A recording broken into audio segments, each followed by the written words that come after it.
Jadi serang. Oke. Selamat malam teman-teman, selamat malam Mbak Mutia, selamat malam Bapak-Bapak dari Kemlu. Uh, Perkenalkan, nama saya Alvin. Disclaimer pertama sebelum saya mulai, yang pertama saya tidak mewakili PPI Korea Selatan atau Perpika.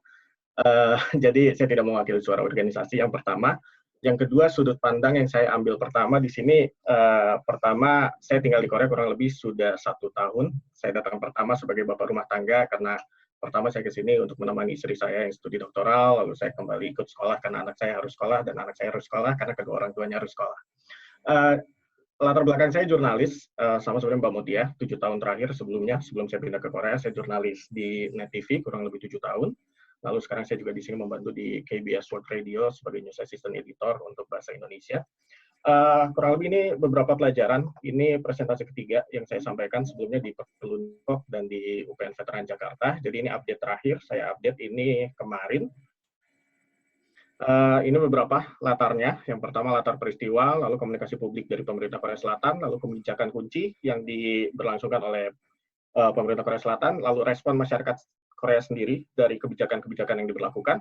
Selalu untuk konteks malam ini saya tambahkan tentang responsif pelayanan KBRI Seoul untuk warga negara Indonesia yang berada di Korea Selatan, lalu apa yang terjadi di Korea hari-hari ini dan beberapa minggu ke depan. Pertama, ini kronologi latar peristiwa. Jadi banyak pertanyaan kepada saya dari awam, keluarga, dan teman-teman adalah apakah pemerintah Korea Selatan cepat atau lambat untuk menangani pandemi ini. Pertama, kalau dilihat status level peringatan di Korea itu ada 4, dari level biru, naik ke level kuning, level jingga atau oranye, lalu naik ke level merah. Lihat dari pasien pertama 20 Januari, saat itulah level peringatan naik pertama dari biru ke kuning. Lalu dari situ ada usulan dari Asosiasi Medis Korea untuk memberlakukan larangan penerbangan dari Tiongkok ke Korea. Tapi itu tidak diindahkan oleh pemerintah Korea. Kenapa? Karena pemerintah Korea tentu kerjasama ekonominya itu sangat cukup kuat dengan Tiongkok, dan ekonomi Korea itu kurang lebih latar belakangnya adalah orientasinya ekspor. Jadi itu sangat berbahaya dan itu tidak diambil. Lalu 26 Januari jumlah kasus bertambah dan akhirnya status level naik sampai level jingga. Sampai saat itu pemerintah Korea masih rileks, masyarakatnya juga masih rileks, sampai akhirnya 1 bulan kemudian 23 Februari ada ledakan jumlah pasien di Daegu. Itu ada di Tenggara Korea, nanti saya sajikan petanya. Saat itu dalam sehari ada penambahan 900 pasien. Dan saat itulah pemerintah Korea langsung memperlakukan level peringatan naik ke level maksimum, yaitu level merah. Dan sejak saat itulah kebijakan social distancing saat itu mulai populer, karena sebelumnya kita hanya tahu kebijakan lockdown yang ada di Hubei dan di Wuhan. Di Korea lah mungkin salah satu yang pertama menerapkan kebijakan social distancing, ketimbang kebijakan karantina wilayah, lockdown, dan lain-lain. Adapun di daerah Daegu, nanti bisa kita lihat, istilahnya bukan lockdown, tapi special care zone. Bahkan istilahnya juga special care. Jadi zona penanganan khusus. Jadi itu untuk menekan tingkat kepanikan dan lain-lain. Jadi sebenarnya warga di dalam dan di luar itu masih berhak untuk keluar masuk wilayah Daegu dan di Gyeongbuk Utara tanpa ada pengecekan identitas dan lain-lain. Kita lanjut. Ini lebih detail, saya tidak akan lebih panjang di sini. Di bawah sebenarnya di csis.org, think tanknya Amerika, di sana dibuat sangat detail dari hari per hari kebijakan yang ada di Korea. Bisa dilihat footnote-nya saya sajikan, nanti bisa diminta ke teman-teman panitia. Jadi titik baliknya itu memang 29 Februari, kalau teman-teman sempat baca di Daegu, ada jemaat Shincheonji, salah satu sekte kepercayaan, belum bisa bilang itu agama atau kepercayaan karena teologinya juga saya tidak paham.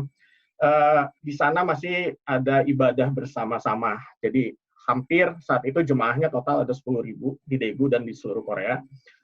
Itulah yang membuat pasien di Daegu bisa bertambah 900 dalam sehari. Lalu pada akhirnya kebijakan semua jemaat diperiksa, kurang lebih 10.000 dan 20% diantaranya positif. Jadi pusat wabah COVID-19 di Korea memang terletak di Daegu. Tapi kalau dilihat juga sebenarnya pemerintah Korea tidak terlalu cepat, dalam arti butuh waktu 1 bulan dari naiknya level peringatan pertama ke level peringatan maksimal. Jadi tidak dalam 2 minggu dan lain-lain. Tapi masalahnya dalam hari per hari itu apa yang pemerintah Korea lakukan. Tadi kalau misalnya lihat di sebelumnya, hanya dalam selang 2 minggu, yang pemerintah Korea lakukan adalah sinergi dengan universitas, dengan bisnis, dan lain-lain. Jadi dalam 2 minggu, alat uji COVID-19 pertama sudah disetujui dalam kerangka emergensi. Dan dalam sehari, Korea sudah mampu mengisi 2.000 alat uji mandiri. Jadi saat itulah sudah bisa dilakukan pengecekan massal. Lalu selanjutnya soal laboratorium, laboratorium yang digunakan tidak hanya laboratorium pemerintah, tapi juga laboratorium swasta, asalkan dalam beberapa akreditasi tahun-tahun sebelumnya itu levelnya A. Dari sini social distancing berlangsung, lalu saat transmisi lokal sudah dapat dikendalikan, catatan selanjutnya adalah penambahan dari kasus impor. Itu kenapa kalau di Korea sampai sekarang tidak ada larangan terbang dari dan ke Korea, baik masuk maupun keluar. Cuma catatannya dari negara manapun sekarang, sebelumnya hanya dari beberapa negara, misalnya dari negara Eropa atau Amerika Serikat, di mana ada komunitas warga Korea yang mudik ke Korea, sampai ke Korea wajib karantina 14 hari untuk penduduk tetap di kediaman masing-masing. Tapi kalau untuk pendatang temporer, turis, atau pengusaha itu harus di tempat yang disediakan oleh pemerintah Korea dan bayar. Jadi dalam 14 hari kurang lebih $100 sehari, harus wajib datang. Jadi tidak ada larangan, cuma konsekuensi ditanggung oleh para pendatang. Jadi karena dalam situasi wabah, pemerintah Korea pendekatannya untuk apa berangkat ke luar negeri. Sudah ada resiko yang harus ditanggung. Kalau tidak mau karantina wilayah, maka pendatang yang baru sampai di Korea langsung dipulangkan dan dipulangkan ke negara asal. Itu juga menjadi kasus beberapa kali. Sejak tadi 23 Februari, 28 Maret, akhirnya jumlah pasien sembuh melebihi jumlah pasien dirawat. Lalu jumlah penambahan juga sudah tidak eksponensial, tidak signifikan. Lalu ujian pertama kemarin sudah 3 menit lagi ya. Oke. 15 April kemarin pemerintah Korea sudah melangsungkan pemilunya dan berjalan lancar. Lalu social distancing di Korea rencananya akan berakhir 5 Mei dalam waktu tempo sepekan. Kalau tidak ada kejadian tertentu, itu kita bisa selesai. Ini peta Korea Selatan.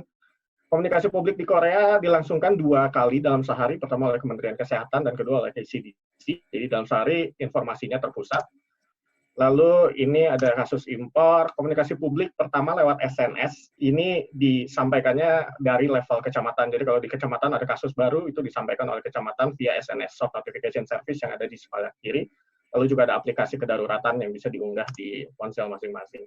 Orientasi kebijakan dari Korea, ini transparansi yang tadi komunikasi publik, lalu pengujian massal dan karantina, lalu ada beberapa kebijakan yang sifatnya unik, mulai dari drive-thru yang sekarang digunakan, jadi semua yang terduga terkena tidak perlu datang ke fasilitas kesehatan untuk resiko penularan di fasilitas kesehatan, tapi bisa datang ke lokasi drive-thru. Lalu strict control juga bagi yang wajib karantina mandiri itu dipantau lewat CCTV, lalu transaksi keuangan karena sudah sangat cashless di sini, lalu juga pelacakan GPS. Jadi rata-rata kalau bandel kabur dari lokasi karantina tetap ketahuan. Lalu selanjutnya sistem kesehatan cukup mapan, rasio warga dengan fasilitas kesehatan juga mencukupi. Respon masyarakat tidak ada panic buying lain-lain. Kalau lihat tingkat kepuasan kepada presiden itu naik pesat kurang lebih 10% selama penanganan. Lalu ini respon masyarakat lainnya dilihat dari afiliasi politik di konservatif dan di progresif. Presiden yang sekarang ada dari progresif, jadi terlihat mau baik ataupun enggak, yang konservatif tidak merasa puas dengan presiden yang sekarang. Ini juga dari orientasi partainya, dari masing-masing, tetap dari partainya presiden di Justice dan Minju itu mendapatkan respon kepuasan yang tinggi. Dan ini dilihat dari hasil pemilu kemarin, partai pemerintah menang besar. Dalam arti hampir lebih dari setengah kursi di parlemen dari 300, 180-nya dimenangkan oleh partai pemerintah, berarti pemerintah puas dengan yang kemarin. Ini sedikit dari KBRI Seoul.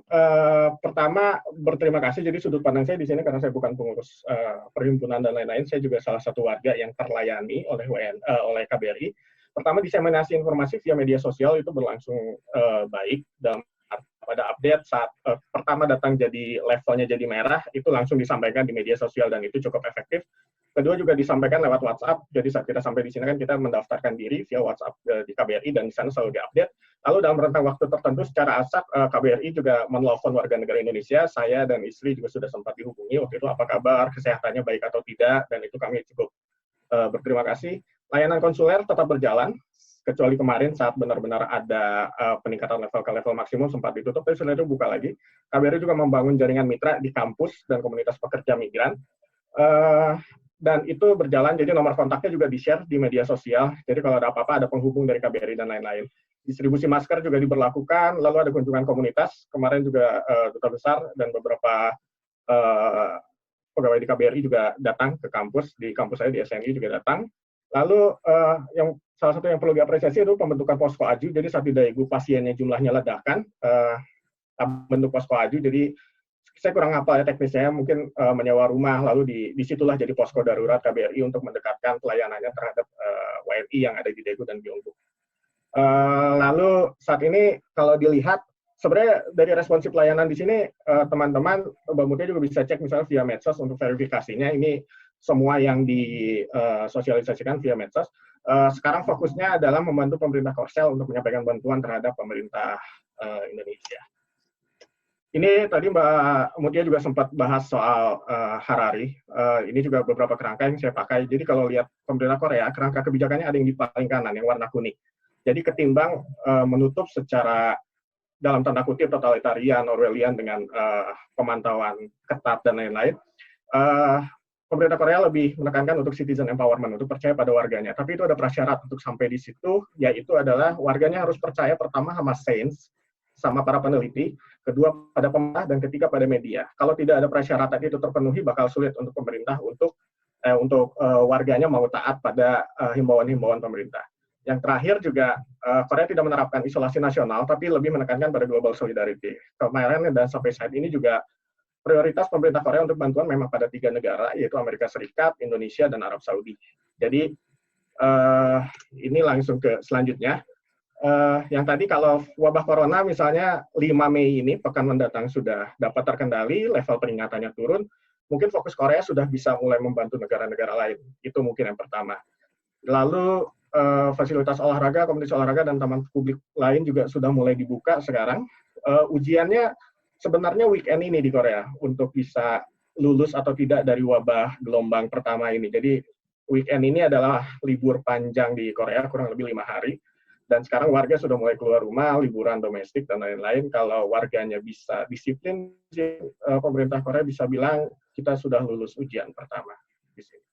Sejauh ini mungkin itu, selanjutnya kita bisa ngobrol di